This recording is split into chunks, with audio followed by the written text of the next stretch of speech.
YCP కార్యాలయంలో కన్నబాబు మాట్లాడుతున్నారు. ఇప్పుడు లైవ్ చూద్దాం. ఇది కూడా పాపం చంద్రబాబు నాయుడు గారి సర్కారు విజయమే అని అనుకుంటున్నాం మేము.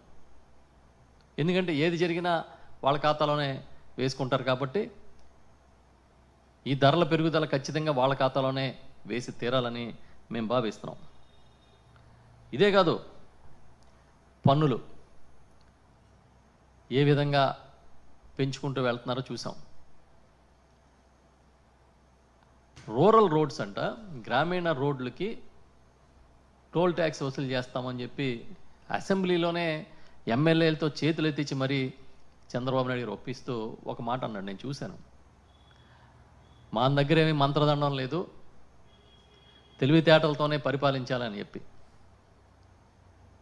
ట్యాక్స్లు వసూలు చేయడం, ట్యాక్స్లు పెంచడమా సంపద సృష్టి అంటే? లేకపోతే గుంతలు పూడ్చలేని కూడా తేల్చి చెప్పేశాడు ఆయన, క్లియర్గా చెప్పాడు ఆయన. ఈ విధంగా మీరందరూ అంగీకరించి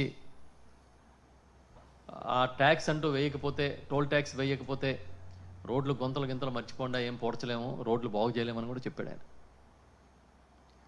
వాళ్ళు అధికారంలోకి వచ్చినప్పుడు ఇచ్చిన హామీ ఏంటి, నినాదం ఏంటి? బాబు షూరిటీ, భవిష్యత్తు గ్యారంటీ, అంతే కదా. ఇప్పుడు బాబు షూరిటీ, బాధుడు గ్యారంటీ. ఏ రంగం తీసుకోండి,